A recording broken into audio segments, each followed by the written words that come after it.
Эта невероятная история произошла в Кении. Кенни Толли Нашу, опытный рейнджер, вместе со своими сотрудниками патрулировал национальный парк Амбасели, который находился недалеко от границы с Танзанией.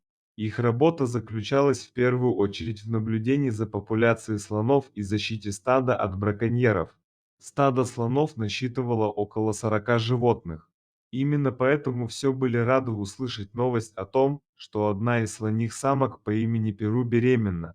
Команда была воодушевлена перспективой появления нового члена семейства слонов. Однако сначала Перу пришлось пережить беременность, а это была непростая задача. Для рождения ребенка потребуется почти 22 месяца. Поскольку национальный парк Амбасели не был зоопарком, ветеринары не могли использовать Перу для проведения медицинских обследований, которые им хотелось бы провести. Вместо этого они наблюдали за ними на расстоянии, уделяя пристальное внимание их поведению и отмечая все необычное. Перу становилась все более замкнутой даже со своим первенцем. Хотя в этом не было ничего необычного, более тревожными были признаки кровотечения. Рейнджеры заметили значительную кровопотерю в течение нескольких дней и опасались выкидыша. В возрасте Перу это может представлять серьезную угрозу для ее здоровья, за ними пристально следили защитники природы. Однажды утром Кеннет издалека заметил группу слонов, которые явно терпели бедствие. Они топали ногами у подножия большого дерева марулы, Кеннет сразу почувствовал, что что-то не так. Небо потемнело, и видимость стала плохой. Поэтому он поехал на своем джипе в сторону беспорядка, чтобы выяснить, что происходит. Его фары осветили ствол дерева, и слоны повернулись к нему. Позади них лежал тяжело дышащий Перу. Одна нога опиралась на другую, а голова была склонена на бок. Она выглядела растерянной и ошеломленной. Кеннет решил вызвать подкрепление, чтобы провести тщательное обследование Перу, и остался в своей машине, чтобы присматривать за стадом.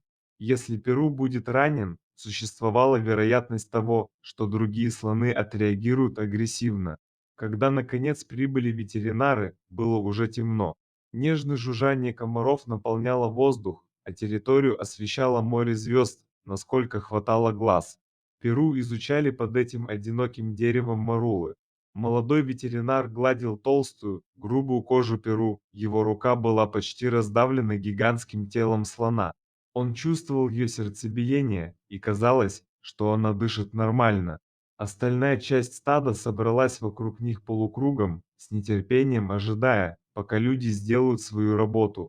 Они доверяли ветеринарам, потому что знали каждого из них в лицо.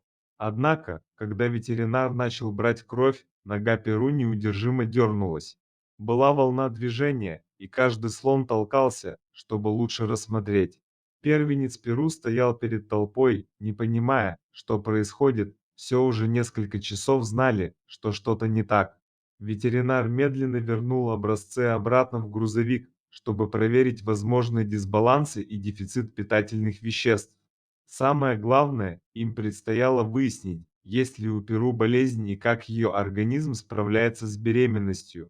Перу была сильно обезвожена, и существовала вероятность, что где-то в ее теле образовался тромб. Перу подключили к капельнице и дали лекарства. Был установлен прожектор, чтобы освещать территорию, пока ветеринары усердно работали под руководством Кеннета, который все еще вытирал комаров со своего лица. Вместе с командой он стабилизировал Перу, которая медленно приходила в сознание. Хорошей новостью было то, что признаков смертельной болезни не было. Но они все еще не знали, откуда взялась их болезнь, что все больше беспокоило Кеннета. Той ночью ему не хотелось оставлять Перу одного, поэтому он спал в своем джипе и пытался поспать несколько минут, когда мог. Как только он заметил движение слонов, он встряхнулся, завел машину и пошел по их следу, куда бы он его ни вел. В течение следующей недели Кеннет продолжил этот обмен мнениями со своими коллегами, чтобы продолжить мониторинг Перу. Азиз, молодой начинающий ветеринар, все еще обучающийся, сопровождал его при необходимости. Он нервничал и чувствовал себя совершенно не на своем месте, но был одним из немногих в команде, готовых работать сверхурочно. Он хотел изменить ситуацию, и на его плечи легла огромная ответственность. Вскоре наступил великий день. Перу вот-вот должно было родиться. Той ночью Кеннет был на дежурстве и заснул в своей машине, а Азиз сидел рядом с ним. Азиз понял, как важно наблюдать за слонами по ночам, поскольку обычно в это время они рожают. Место было тускло освещено фарами автомобиля. В бинокль Азиз внимательно следил за слонами и заметил, что Перу забеспокоился и встал. Он пожал Кеннету руку и сказал своему боссу, что время пришло. Кеннет протер глаза, зевнул и забрал у него бинокль. «Хороший улов», — сказал он своему молодому партнеру. Теперь они надеялись, что все пройдет гладко. Внезапно появились голова и ноги слона. Это было удивительно. Азиз никогда не видел живорождения у слонов. И менее чем за полчаса все было кончено, но тут их ждал еще один сюрприз. Когда Кеннет передал по радио хорошие новости в базовый лагерь, появилась еще одна голова слона. Его челюсть отвисла от шока, и он закричал: «В Перу родились близнецы». Теперь все это имело смысл, особенно в отношении болезни Перу, ведь беременность двойни была для слонов чрезвычайно опасна. Кеннет объяснил Азизу, что за те десятилетия, что он проработал в этой отрасли, он ни разу не видел, чтобы слоны рожали близнецов. В последний раз рождение близнецов-слонов в национальном парке Амбасели произошло почти 40 лет назад. Глубоко религиозный человек, Кеннет посмотрел на небо и почувствовал, что стал свидетелем чуда. Но затем ситуация изменилась. Когда Азиз посмотрел в бинокль, он заметил что-то необычное и спросил своего босса, нормально ли то, что у слоненка течет кровь. Когда его зрение прояснилось, Кеннет понял, что Азиз был прав. У одного из телят на спине было значительное количество крови. Должно быть, он был ранен во время или сразу после рождения. Это был совсем нехороший знак. В течение следующих нескольких часов ситуация стала критической. Кеннету пришлось сплотить ветеринарную команду, будя людей дома рано утром. К счастью, никто из них не отклонил звонок. Все были полны решимости добиться выздоровления травмированного теленка. Перу любезно предоставила им возможность осмотреть своих новорожденных, зная, что они искренне заботятся о своих интересах.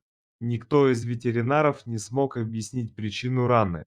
Все, что они могли сделать, это вымыть ее, убедиться, что она не заразилась, и продолжать следить за ней. К счастью, людям удалось помочь, и маленький слоненок полностью выздоровел. Люди почувствовали облегчение и радость, потому что это был важный шаг на пути к сохранению слонов.